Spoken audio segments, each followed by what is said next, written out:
Get live to Rachel Cardin, who's out in Clipper Mill. And Rachel, you tweeted a really good reminder to clear trash away from drains if you see it so they can do their job. We're going to have a lot of flooding issues.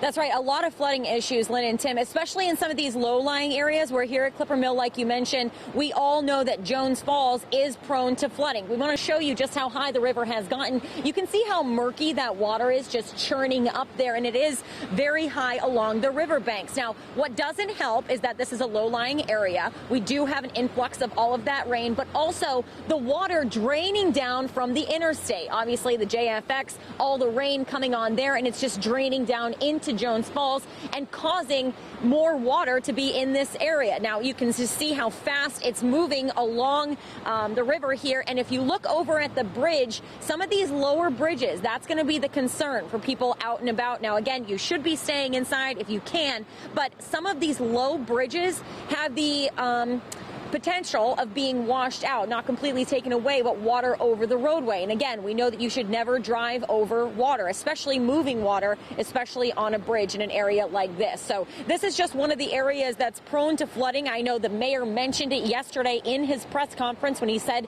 they're going to be looking into some of the areas like the spots around Jones Falls, because everybody knows this area is prone to flooding, especially with just a small storm. And now we have a tropical storm moving through our area. So it's an area that we are going to be keeping a close eye on, one that you should avoid. Some of the higher bridges, like the one back this way, that one looks to be in good shape. But again, some of those lower bridges that cross this area and some of the residences, if water backs up into that area, you know, you mentioned it, Lynn, that some of these storm drains need to be cleared. I mean, we saw that there is trash and debris, obviously debris with any storm, branches, leaves, any of the sticks, any of the trash that's washing down the road. If you see that in your area, it's best to clear those storm drains, because again, if they're not doing their job, there's going to be more water backed up in areas where you don't want it. So again, we're going to continue to follow this storm, but we'll send it back to you on TV Hill for now. Rachel.